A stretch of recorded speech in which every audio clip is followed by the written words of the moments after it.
Rumaraga sa pagpala po sa ating lahat para sa ating pangaraw-araw na talata. Tayo ngayon ay nasa Exodus Kapitulo 31 sa versikulo 1 hanggang versikulo 11. Sinabi ni Yahweh kay Moses, hinirang ko si Bezalel na anak ni Uri na apo ni Hur sa kabilang sa lipin ni Judah. Pinuspos ko siya ng Espiritu ng Diyos at ngayon dalubhasa sa lahat ng masining na gawain. Mahusay siyang magdisenyo at kayang-kayang iukit ito maging sa ginto, pilak o tanso. Mahusay din siyang maglilok at magtabas ng mamahaling bato. Dalubhasa nga siya sa lahat ng masining na gawain. Pinili ko para makatulong niya si Aholiab, anak ni Ahisamak, na buhat naman sa lipin ni Dan. Binigyan ko siya rin ng kakayahan ang ibang mahuhusay na manggagawa upang sila ang gumawa ng lahat ng inuutos ko sa iyo. Sila ang gagawa ng tabernakulo, ng kaban ng tipan, ng luklukan ng awa, at lahat ng kasangkapan sa templo.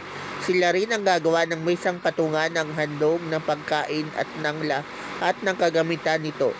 Ng ilawang ginto, mga kagamitan ng altar, mga kagamitan nito ng altar, sunugan ng kamangyan ng altar, na sunugan ng mga handog, at ang mga kasangkapan nito, ng palanggan ng hugasan at ng patungan nito. Sila ang gagawa ng mga kautusan ni Aaron at ng kanya kasuotan ni Aaron at ng kanyang mga anak. Sila rin ang maghahalo ng langis na gamit sa pagtatalaga at ng kamangyan para sa dakong banal.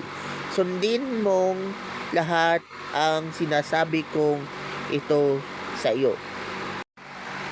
So, ang passage na ito ay patungkol doon sa utos ni Lord kung sino nga ba yung itinalaga niya o inappoint niya na gagawa ng tent of the tabernacle at syempre yung mga gamit na ginagamit doon sa loob ng tent of the tabernacle. At sa passage na ito, pinangalanan nga sila.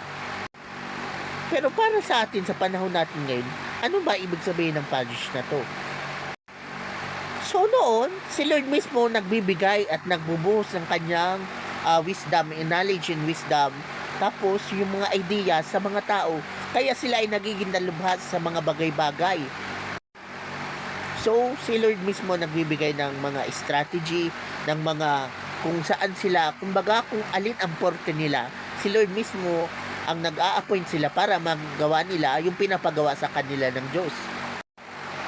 So kada tao, alam natin na si Lord kasi pag nagdi-distribute ng katalinuhan at ng mga skills and knowledge and wisdom, hindi yan pantay-pantay. Yung iba magaling sa math, yung iba naman magaling maging doktor, o yung iba magaling na maging abogado, o yung iba sa ibang fields magaling magturo. Ako halimbawa, ako magaling ako magturo, magaling ako sa math.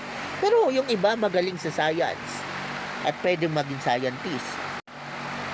Pero alam mo ba na inappoint din sila ni Lord para gawin yung itinakda niyang gawain para sa kanila.